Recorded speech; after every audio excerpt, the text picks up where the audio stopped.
Sun travels வடமாகாணத்தில் சட்டபூர்வமான அனுமதியுடன் இயங்குகின்ற visa consultants and ticket agent. உங்கள் பெறுமதியான கடவுச்சீட்டுகள், ஆவணங்கள் போன்றவற்றுக்கு பாதுகாப்பான அனுமதி பெற்ற நிறுவனம் சன் டிராவல்ஸ்.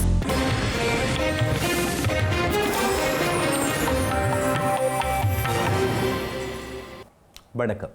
இது ஐபிசி தமிழின் காலை நேர பிரதான செய்திகள். முதலில் தலைப்புச் செய்திகள். இலங்கையின் சுதந்திர தினத்தை முன்னிட்டு வடக்கு கிழக்கில் போராட்டங்கள், அனைவரையும் பங்கேற்குமாறு அழைப்பு. கணக்காய்வாளர் நாயகம் பதவிக்கு மற்றொரு பெயரை முன்மொழிந்த ஜனாதிபதி, இன்று கூடவுள்ள அரசியலமைப்பு பேரவை.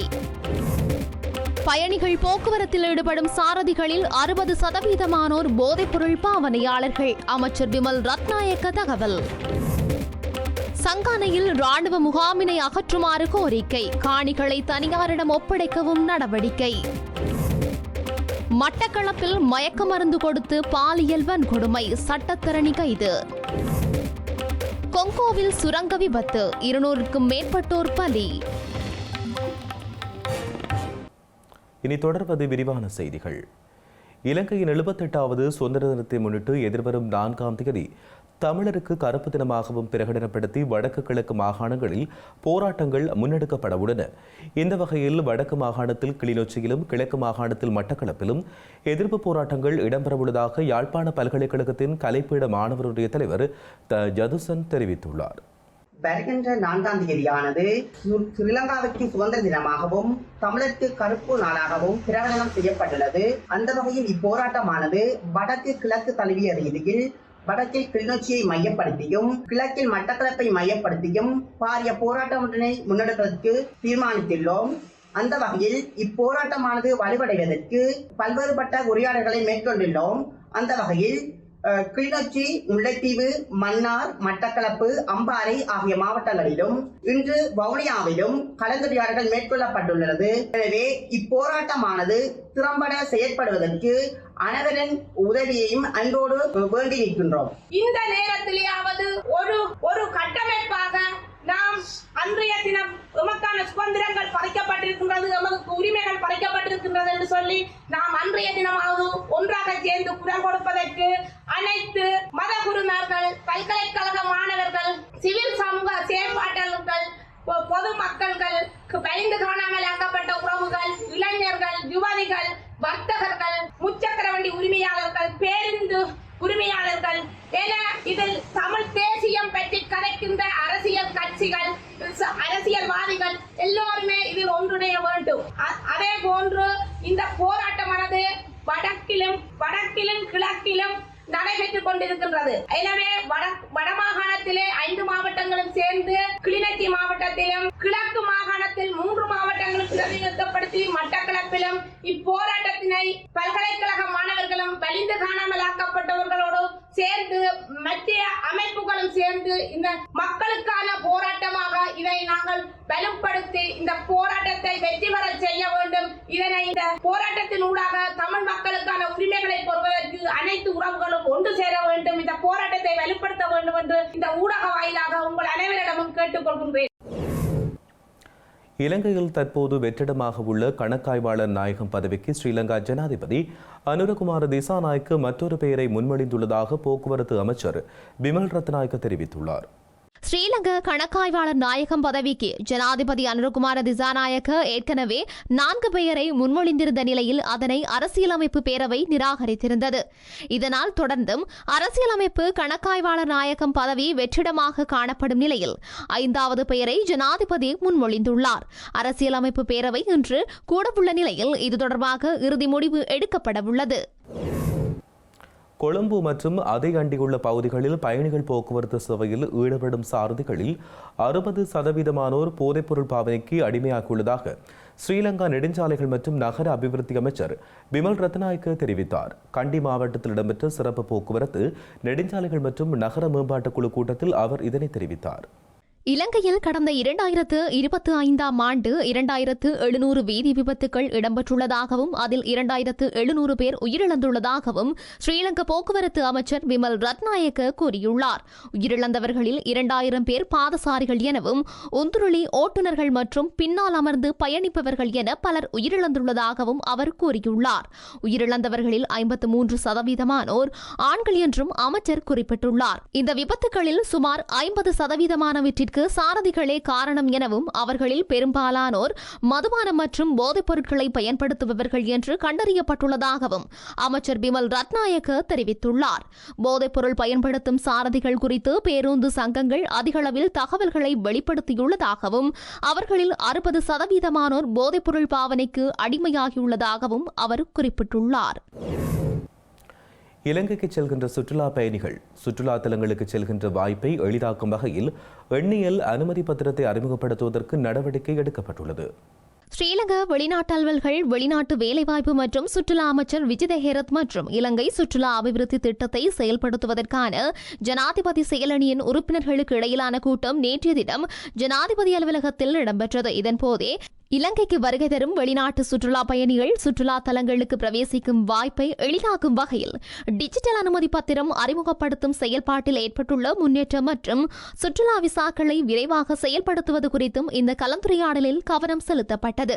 சுற்றுலா பயணிகளின் வசதிக்காக உள்நாட்டு விமான சேவைகளை நெறிப்படுத்துதல், அவற்றில் நிலவும் சிக்கல்கள் குறித்தும் கட்டுநாயக்க விமான நிலையம் மற்றும் சுற்றுலா தலங்களுக்கு இடையில் பேருந்து சேவைகளை ஆரம்பிப்பது தொடர்பிலும் இங்கு கலந்துரையாடப்பட்டது. ஏற்கனவே ஆரம்பிக்கப்பட்டுள்ள பேரவாவை சுத்திகரிப்பு பணிகளின் முன்னேற்றம் குறித்தும் இதன்போது மீளாய்வு செய்யப்பட்டது. மேலும் மகாவலி அதிகார சபை மற்றும் நீர்ப்பாசன திணைக்களத்திற்கு சொந்தமான விடுதிகளை சுற்றுலாத்துறையின் மேம்பாட்டிற்காக எவ்வாறு பயன்படுத்துவது தொடர்பிலும் சுற்றுலா பயணிகள் எதிர்கொள்ளும் பிரச்சினைகளை சுற்றுலா காவல்துறையினரின் உதவியுடன் எவ்வாறு தீர்க்க முடியும் என்பது குறித்தும் கலந்துரையாடப்பட்டது. யாழ்ப்பாணம் சங்கானையில் அமைந்துள்ள ராணுவ முகாமை அகற்றுமாறு ஸ்ரீலங்கா ராணுவத்திடம் கோரிக்கை முன்வைத்துள்ளதாக நாடாளுமன்ற உறுப்பினரும் பலி மேற்கு அபிவிருத்தி ஒருங்கிணைப்பு குழு தலைவருமான ஸ்ரீ பவானந்த ராஜா தெரிவித்துள்ளார். குறித்த முகாம் அமைந்துள்ள காணி தனியாருக்கு சொந்தமானது எனவும் அந்த காணியை மக்களிடம் கையளிக்குமாறும் ராணுவத்திடம் கோரிக்கை முன்வைத்துள்ளதாக அவர் தெரிவித்துள்ளார். 30 வருடங்களாக சுழியுரத்திலே நிலை கொண்டிருந்த ஒரு இராணுவ தளம் ஒன்று அகற்றப்பட்டு அதன் காணிகளும் அதன் சம்பந்தப்பட்ட கட்டிடங்களும் தென்னை பனை வள அபிவிருத்தி சங்கத்திடம் அதன் அவரிடம் நாங்கள் கையெழுத்திருக்கின்றோம். அத்துடன் இன்னும் சங்கான கிழக்கு பகுதியிலும் ஒரு இராணுவ முகாம் அமைந்திருக்கின்றது, தனியார் காணியில் அமைந்திருக்கின்றது. அதையும் நாங்கள் கேட்டிருக்கின்றோம். அந்த காணிகத்தை இராணுவத்தினர் எங்கள் பொதுமக்களிடம் கையளிக்க சொல்லி அதுக்கு அவர்கள் சாதகமாக பரிசீலிப்பதற்காக கூறியிருந்தார்கள். அத்தோடு இன்றைய இந்த கூட்டம் மிக சுமூகமாக நடைபெற்றது. சென்ற முறை நடைபெற்ற கூட்டத்தில் கேட்கப்பட்ட கேள்விகளுக்கும் அதற்கான நடவடிக்கை பற்றியும் முதலில் ஆராயப்பட்டது. பிறகு நடவடிக்கை எடுக்க வேண்டிய பற்றியும் பொதுமக்கள் மற்றும் அலுவலர்கள் தங்களது கோரிக்கைகளை வைத்திருந்தார்கள். நாங்கள் அவற்றை சாதகமாக பரிசீலிக்கிறோம். முதலில் நாங்கள் இங்கே தீர்வு காணக்கூடியவற்றை கண்டு மேலதிகமாக இருந்தால் அதை மாவட்ட அல்லது தேசிய மட்டத்துக்கு எடுத்து சென்று அதற்குரிய நடவடிக்கைகளை நாங்கள் எடுப்போம். எனவே இன்றைய கூட்டம் மிக சுமூகமாக நடைபெற்று அதுக்கு எல்லாருக்கும் நாங்கள் நன்றி கூறி மீண்டும் அடுத்த கூட்டத்தில் நான் இந்த தொடர்பாக தொடர் நடவடிக்கைகள் பற்றி ஆராய்வோம். இலங்கையில் வடக்கு, வடமத்திய, கிழக்கு மற்றும் மத்திய மாகாணங்களில் இன்று மழை பெய்யக்கூடும் என வளிமண்டலவியல் திணைக்களம் எதிர்வு கூறியுள்ளது. முல்லைத்தீவு, திருகோணமலை, பொலனறுவை மற்றும் மாத்தளை மாவட்டங்களில் சில இடங்களில் 50 மில்லிமீட்டருக்கும் அதிகமான மிதமான மழை பெய்யக்கூடும் என்று வளிமண்டலவியல் திணைக்களம் எதிர்வு கூறியுள்ளது. அத்துடன் ஊவா மற்றும் வடமேல் மாகாணங்களில் பலமுறை மழை பெய்யக்கூடும் என்று கூறப்பட்டுள்ளது. இதேபோல நாட்டின் ஏனைய பகுதிகளில் பிற்பகல் 2 மணிக்கு பின்னர் மழை அல்லது இடியுடன் கூடிய மழை பெய்யக்கூடும் என்றும் சில இடங்களில் 50 மில்லிமீட்டருக்கும் அதிகமான மிதமான மழை பெய்யக்கூடும் என்றும் எதிர்வு கூறப்பட்டுள்ளது. இடியுடன் கூடிய மழை பெய்யும் வேளைகளில் ஏற்படக்கூடிய பாதிப்புகளை குறைத்துக் கொள்வதற்கு தேவையான நடவடிக்கைகளை எடுக்குமாறு பொதுமக்களை வளிமண்டலவியல் திணைக்களம் கேட்டுக் கொண்டுள்ளது. யாழ்ப்பாணம் தையிட்டி பகுதியில் அமைந்துள்ள திஸ்ஸ விகாரைக்கு எதிராக தமிழ் தேசிய மக்கள் முன்னணியால் போராட்டம் முன்னெடுக்கப்பட உள்ளது. தையிட்டியில் சட்டவிரோதமான முறையில் குறித்த விகாரை அமைக்கப்பட்டுள்ளதாக கூறியும் அதனை அங்கிருந்து அகற்றுமாறு கோரியும் போராட்டம் முன்னெடுக்கப்பட்டு வருகின்றது. ஒவ்வொரு பௌர்ணமி தினத்துக்கும் போராட்டம் முன்னெடுக்கப்பட்டு வருகின்ற நிலையில் இன்றும் குறித்த போராட்டம் முன்னெடுக்கப்படவுள்ளது. இன்று மாலை 4 மணி முதல் மாலை 6 மணி வரையும், நாளை காலை 7 மணி முதல் மாலை 6 மணி வரையும் போராட்டம் நடைபெறவுள்ளது. இந்த போராட்டத்தில் அனைத்து தமிழ் கட்சிகள், பொது அமைப்புகளின் பிரதிநிதிகள் மற்றும் பொதுமக்கள் என்று அனைவரையும் கலந்து கொண்டு ஆதரவு வழங்குமாறு அழைப்பு விடுக்கப்பட்டுள்ளது. தையிட்டியில் அமைந்துள்ள விகாரையை அகற்றுமாறு கோரி தமிழ் தேசிய மக்கள் முன்னணியினர் மக்களுடன் இணைந்து தொடர்ச்சியாக போராட்டங்களில் ஈடுபட்டு வருகின்றமை குறிப்பிடத்தக்கது.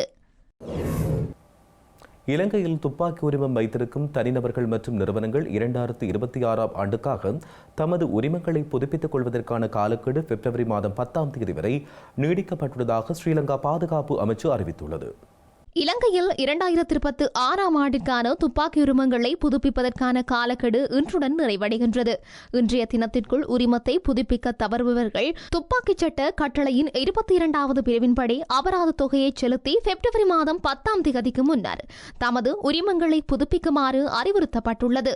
பிப்ரவரி 10ஆம் தேதிக்கு பின்னரும் உரிமத்தை புதுப்பிக்காத அனைத்து உரிமையாளர்களுக்கும் எதிராக செல்லுபடியாகும் உரிமமின்றி துப்பாக்கியை தம்பசம் வைத்திருந்த குற்றச்சாட்டின் கீழ் சட்ட நடவடிக்கை எடுக்கப்படும் என்று பாதுகாப்பு அமைச்சு எச்சரித்துள்ளது. மட்டக்களப்பு காத்தான்குடியில் யுவதி ஒருவருக்கு உணவில் மயக்க மருந்து கொடுத்து பாலியல் வன்கொடுமை செய்த சம்பவம் தொடர்பில் சட்டத்தரணி ஒருவர் கைது செய்யப்பட்டுள்ளார்.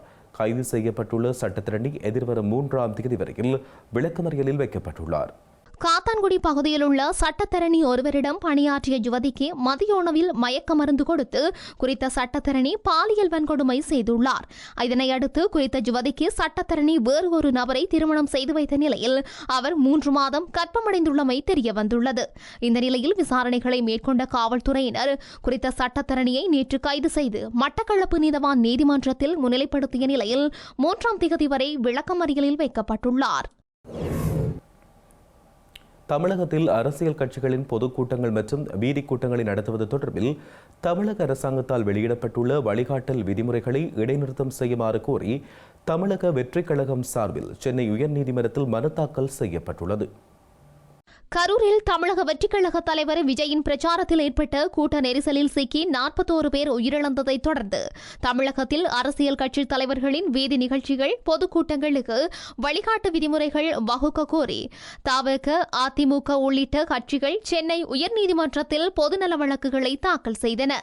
அவற்றை விசாரித்த உயர்நீதிமன்றம் பிறப்பித்த உத்தரவின் அடிப்படையில் வழிகாட்டு விதிமுறைகளை உருவாக்கி அது தொடர்பான அரசாணையை தமிழக அரசு வெளியிட்டது. அந்த வழிகாட்டு விதிமுறைகளை ரத்து செய்ய கோரி சென்னை உயர்நீதிமன்றத்தில் தமிழக வெற்றிக் கழகம் சார்பில் வழக்கு தாக்கல் செய்யப்பட்டுள்ளது. கொங்கோவின் கிழக்கு பகுதியில் சுரங்கம் ஒன்று இடிந்து விழுந்ததில் 200க்கும் மேற்பட்டோர் உயிரிழந்துள்ளனர். கொங்கோவின் கிழக்கு பகுதி கிளர்ச்சியாளர்களின் கட்டுப்பாட்டில் உள்ள நிலையில் ருபாயா சுரங்கத்திலேயே இந்த விபத்து நிகழ்ந்துள்ளது. உலகிற்கு தேவையான தங்க கனிமத்தில் சுமார் 15% இந்த ருபாயா சுரங்கத்திலிருந்தே உற்பத்தி செய்யப்படுவதாக குறிப்பிடப்படுகின்றது. இந்த நிலையிலேயே மழையை தொடர்ந்து ஏற்பட்ட வெள்ளத்தினால் குறித்த சுரங்கம் அடித்து விழுந்துள்ளதாக கூறப்படுகின்றது. அதில் சுரங்க தொழிலாளர்கள், குழந்தைகள் மற்றும் சந்தை பெண்கள் உள்ளிட்ட 200க்கும் மேற்பட்டோர் பலியாகியுள்ளனர். இந்த சுரங்கம் 2024ஆம் ஆண்டிலிருந்து கிளர்ச்சி குழுவின் கட்டுப்பாட்டின் கீழ் உள்ளமை குறிப்பிடத்தக்கது. இனி மீண்டும் தலைப்புச் செய்திகள்.